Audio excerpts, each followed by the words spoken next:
नमस्कार,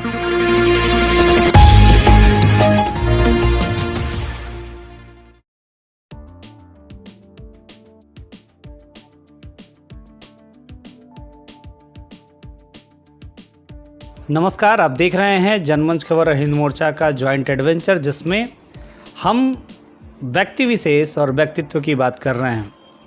समाज में ढेर सारे ऐसे व्यक्ति हैं, समाज में ढेर सारा ऐसा व्यक्तित्व है जिसकी पहचान लोगों तक पहुंचनी चाहिए और जिनकी संघर्षों की कहानी, जिनके अपने अनुभव युवाओं के लिए काफ़ी ज़रूरी हैं। आज का समाज जिस तरह के परिस्थितियों से जूझ रहा है, वैसे लोगों के सम्मान के लिए, वैसे लोगों की व्यवस्थाओं के लिए और आने वाले भविष्य के लिए व्यक्ति विशेष की जानकारी आप तक पहुंचनी ज़रूरी है। इस व्यक्ति विशेष कार्यक्रम में आज हमारे साथ हैं राजेश सिंह जी, जो अखिल भारतीय उद्योग व्यापार मंडल के पूर्व अध्यक्ष हैं और इनके द्वारा ढेर सारे ऐसे सामाजिक कार्य किए गए हैं जिनके बारे में हम इनसे परिचर्चा करेंगे और ये जानने की कोशिश करेंगे कि एक युवा अपने शैक्षिक काल से अपने इस अवस्था तक आने में किन तरह की चुनौतियों का सामना करता है और कैसे अपने सपनों को देखता है। युवाओं के समक्ष सबसे बड़ी समस्या होती है लोगों की महत्वाकांक्षाओं को पूरा करना और उन महत्वाकांक्षाओं के बीच अपने सपनों के साकार करने के लिए, अपने सपने के लिए भी कुछ कदम चल। तो बहुत बहुत स्वागत है सर हमारे कार्यक्रम में आपका भी भाई साहब। तो सबसे पहले ये बताइए कि एक तरह से कहा जाए कि छात्र जीवन से शुरुआत किस तरह से हुई, किस तरह की रुचि थी छात्र जीवन में और किस तरह की पढ़ाई लिखाई हुई आपकी? मैं सिसवा बाज़ार से महात्मा गांधी इंटर कॉलेज से इंटर किया, वहाँ से मैं फिर बीएससी किया गोरखपुर महात्मा गांधी डिग्री कॉलेज से। फिर उसके बाद मैं लॉ किया सेंट ड्यूस कॉलेज से गोरखपुर से, जो बहुत ही बेहतर कॉलेज है। और मेरा कैरियर क्रिकेट की दुनिया में भी था। पढ़ाई के साथ साथ मैं क्रिकेट को भी अपना एक आइडियल मान के चला, लेकिन यहाँ कुछ बहुत डेवलपमेंट था नहीं उस समय। मैं काफ़ी आगे तक खेला, लेकिन फिर आप अपने को दूसरा फील्ड में अपने आप को सेलेक्ट किया, वो था एडमिनिस्ट्रेशन का। मैं एडमिनिस्ट्रेशन में एसआई की सर्विस लगभग पा के छोड़ दिया, क्योंकि हमको ऐसा लगा कि हम इसको बहुत ज़्यादा दिन तक सरवाइव नहीं कर पाएंगे। और उसके बाद मेरा फील्ड बिजनेस आया। बिजनेस के साथ साथ मैंने मॉडलिंग किया बॉम्बे में और 2 साल तक लगातार किया। उसमें भी काफ़ी दिक्कतें आई, लेकिन फिर भी मैंने फेस किया, काफ़ी अच्छे तरीके से उसको किया। उसके बाद मैं बिजनेस को लगातार करता रहा। अभी मैं रियल इस्टेट में हूँ और पब्लिक के लिए व्यापार मंडल को मैं चुना उस बिजनेस के दरमियान, जिसमें काफ़ी लंबे समय तक मैंने सेवा की और बहुत ही अच्छी तरह से मैंने उसको निभाया। यहाँ तक कि गरीब छोटे व्यापारी, गरीब लोग, पीड़ित लोग, शोषित लोग, सबके साथ मैंने उचित न्याय किया। और आप कहीं से भी पता करेंगे तो आपको अच्छा ही रिजल्ट आएगा। बाकी अभी आगे बहुत कुछ करने की उम्मीदें हैं, करूँगा भी। और काफ़ी एनर्जेटिक रहा हूँ शुरू से, और फिजिकल फिटनेस से लेकर सच पर मैंने बहुत ध्यान दिया है। और राजनीति में जहाँ तक बात है, राजनीति के फील्ड में मैं उसी को सिलेक्ट करता हूँ जो अच्छा है। और पब्लिक को भी यही सोचना चाहिए, जो अच्छा है, जो बेहतर कर सकता है, उसको सेलेक्ट करें किसी भी फील्ड में, चाहे वो राजनीति हो, व्यक्ति विशेष हो या एनीथिंग, कोई भी फील्ड हो। तो उससे आपको बेटर रिजल्ट आएगा। साथ साथ में आपकी प्रतिभा, आपका सम्मान, सब कुछ बचेगा। ये तो आपके जीवन काल की बातें थी, लेकिन पूर्वांचल के जिस क्षेत्र से आप आते हैं, सिसवा महाराजगंज जनपद का एक ब्लॉक, वहाँ अपने आप में ढेर सारे ऐसे अवसर नहीं है। जैसे आपने क्रिकेट की बात कही, आप और ढेर सारी प्रतिभाएं, अभी हाल ही में ओलंपिक हुए और ढेर सारे लोग मेडल लेके आए, सम्मान जगह जगह किए जा रहे हैं, इनाम की घोषणा की जा रही है। लेकिन खेल हो या फिर जो मॉडलिंग की आप बात कर रहे हैं, आज तक अगर देखा जाए तो पूर्वांचल में ढंग की एक एकेडमी नहीं है जहां बच्चे इस हॉबी को चुन सकें। तो कैसे देखते हैं आने वाले समय में कितनी संभावना है इन सारी फील्डों में? हमारा जो एरिया है, हमारा जो क्षेत्र है, सिसवा बाज़ार, खासकर गोरखपुर एरिया काफ़ी पिछड़ा हुआ है। मैंने काफ़ी समय से किसी भी फील्ड में, चाहे पॉलिटिकल हो या किसी तरह का कैरियर जो भी हो, बहुत ही पिछड़ा हुआ है। लोगों की मानसिकता बहुत गड़बड़ है और यहाँ अपर लेवल पे जो लोग बैठे हैं उस पर फोकस नहीं करते हैं। जिस वजह से पिछड़ा हुआ है। लोग जागरूक होने के साथ, अच्छी प्रतिभा होने के साथ भी आगे नहीं बढ़ पाते हैं। कुछ तो फाइनेंशियली वीक होते हैं लोग, जो आगे कुछ नहीं कर पाते हैं। कुछ यहाँ की दुर्व्यवस्था जो है, चाहे खेल का चाहे किसी भी फील्ड का, उसकी वजह से आगे आदमी नहीं जा पाता है, जिसका शिकार हर आदमी होता है। अच्छा टैलेंट होते हुए भी आदमी बेकार है। एक तरह से एक चीज़ और भी कहा जाए कि जो सफल हो गया किसी भी फील्ड में, आपकी जो उस क्षेत्र से आता है, अगर वह पलट के अपने क्षेत्र को थोड़ा समय दे तो शायद उस क्षेत्र में विकास किया जा सकता है। सपोज कि अगर मानते हैं कि महेंद्र सिंह धोनी कैप्टन तक बने और जिस तरह से उनकी स्ट्रगल की कहानी पे एक पिक्चर फिल्माई गई जिसको लेके लोग प्रेरित हो रहे हैं, और आज IPL जैसे प्लेटफॉर्म है जहाँ ढेर सारे लोग आ रहे हैं। पूर्वांचल में अपार संभावनाएं हैं। लोग कहते हैं कि पूर्वांचल में ढेर सारी संभावनाएं हैं और हर फील्ड में पूर्वांचल ने अपनी अलग पहचान बनाई है। लेकिन जहाँ तक प्रतिभाओं को परखने की बात है, वहाँ पर पूर्वांचल को आप कैसे देखते हैं? आपसे एक ही चीज़ बता दिया मैंने, अपर लेवल जो है वो किसी चीज़ पर अच्छी प्रतिभाओं को खोज कर निकालना नहीं चाहता है। दिक्कत वहाँ है, आप प्रतिभा को देखेंगे ही नहीं तो फिर सिलेक्शन कैसे होगा, कैसे आदमी ऊपर पहुँचेगा?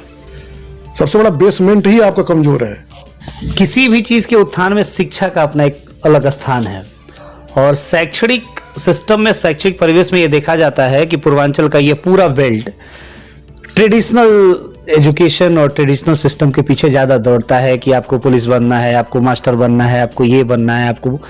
बच्चे कहीं ना कहीं अपने सपनों से दूर रह जाते हैं। आपने अपने सपनों को फॉलो किया है मुंबई तक, आप उन बच्चों के लिए क्या संदेश देंगे कि कैसे घर वालों की उम्मीदों के साथ अपने सपनों को फॉलो करें? जो बच्चा टैलेंटेड होगा वो इस एरिया से अगर दूर निकल जाए, लेकिन उसका पॉकेट सरवाइव करेगा कि नहीं करेगा, उसकी फैमिली लाइफ कैसी है, उस हिसाब से ही वो आगे निकल सकता है। अदरवाइज अभी अपर लेवल पे जो चीज़ें हैं, जो गरीबी है, जो लोगों की गरीबी है, उसको फोकस आदमी नहीं कर रहा है। अपर लेवल तो कर ही नहीं रहा है। इसी वजह से सबसे ज़्यादा एरिया पिछड़ा हुआ है।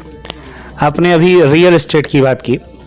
हर इंसान का अपना एक सपना है, और खासकर ग्रामीण क्षेत्रों में रहने वाले लोगों का सपना है कि महानगरों में उनका भी अपना एक आशियाना हो। और रियल एस्टेट के लोगों का सबसे बड़ा काम जो हम समझते हैं कि लोगों के लिए सुलभ व्यवस्थाएं उपलब्ध करवा देना, जिससे कि उनको ज़्यादा दौड़ भाग ना करनी पड़े और सुगमता से चीज़ें मिल जाए। तो रियल एस्टेट के फील्ड में आप जो अपना नया बिजनेस बता रहे हैं, जिसकी तरफ आप काम कर रहे हैं, किस तरह का सिस्टम है और कैसे काम कर रहे हैं, लोगों के लिए क्या ऑफर है उसमें? अभी हम लोग रिसेंट लखनऊ के पहले जस्ट नियर अबाउट 27 किलोमीटर आसपास हम लोगों ने रियल एस्टेट का काम शुरू किया है। बहुत ही बेहतर प्रोजेक्ट है, और उस प्रोजेक्ट में आपको सारी सुविधाएं हैं। उस रियल एस्टेट से सटे हुए आपको रिलायंस का पंप है, सारे अच्छे स्कूल्स हैं, हॉस्पिटल्स हैं, जिसमें हर तरह की सुविधाएं हैं। और उसमें बहुत ही बेहतर कॉन्सेप्ट डाला गया जो अलग हट के है। और ये फील्ड बहुत ही शानदार है।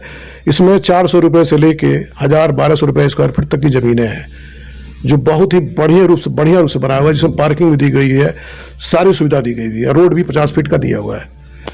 तो इस तरह से बेहतर, जितना ही बेहतर आप काम करेंगे किसी भी फील्ड में, आप सर्वाइव कर लेंगे। रियल एस्टेट के बारे में लखनऊ के क्षेत्रों में खासकर कहा जाता है कि बहुत सारी ऐसी कंपनियां हैं, बहुत सारे ऐसे लोग हैं जो लोगों को ढेर सारे ऑफर देते हैं और समय पे चीज़ें उपलब्ध नहीं हो पाती।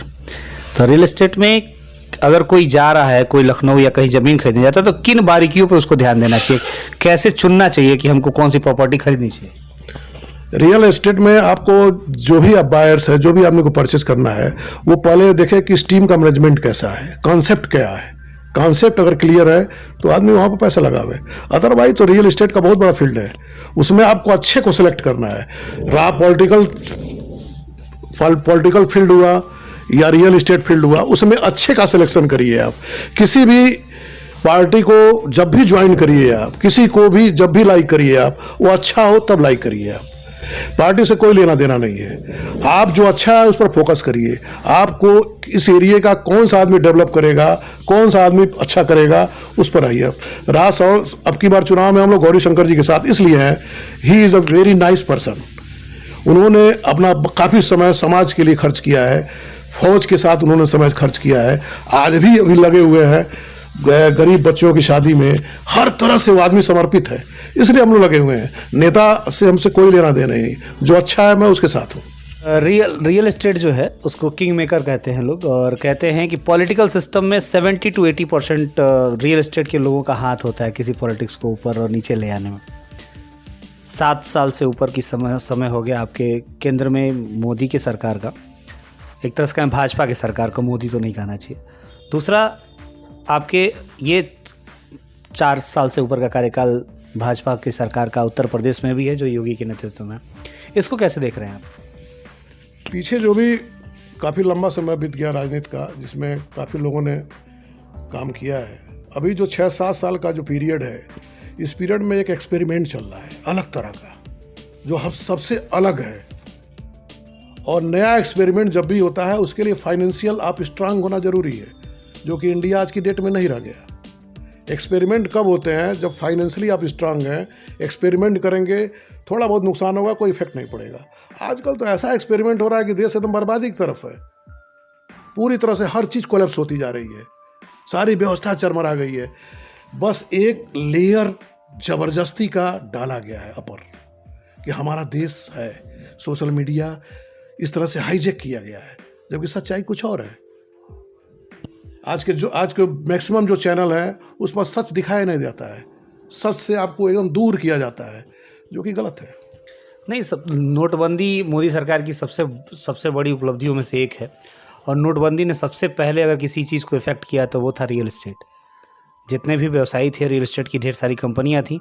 अभी लेटेस्ट एक न्यूज़ आई है कि भारत की 4 से 5 बड़ी मोटर कंपनियां जो है अपना कारोबार बंद कर रही हैं, अपना उत्पादन फैक्ट्री बंद कर रही हैं, कारोबार तो करेंगे। तो उस सारे परिवेश में तो नहीं देखा जा सकता, और एक पत्रकार के तौर पर, एक जनमानस के तौर पर, एक नागरिक के तौर पर आपको क्या लग रहा है कि वर्तमान समय में सरकारें क्या कर रही हैं? इस पर आप स्वच्छंद अपना विचार दे सकते हैं, आपके पास ढेर सारे प्लेटफॉर्म हैं। आपने हमें से बात की, इतनी अच्छी जानकारी शेयर की, आपका बहुत बहुत धन्यवाद। तो जनमंच खबर के इस कार्यक्रम में जुड़े रहें, और आपको इनका विचार कैसा लगा, इनके विचारों से आप कितने सहमत हैं, इन सारे बातों पर आप हमें अवगत कराएं, और आप इस तरह के कार्यक्रम में किस तरह के सवालों को शामिल करना चाहते हैं, और क्षेत्र विशेष, व्यक्ति विशेष कार्यक्रम में आप किस क्षेत्र के किस व्यक्ति से जुड़ना चाहते हैं, उनसे बात करना चाहते हैं, यह आप हम तक पहुँचाएँ। जुड़े रहने के लिए और इस खबर को देखने के लिए आपका धन्यवाद। जनमंच खबर देखने के लिए आपका धन्यवाद। हमारे YouTube चैनल को सब्सक्राइब करें, Facebook और Instagram पर फॉलो करें तथा कमेंट में अपनी राय अवश्य दें। धन्यवाद।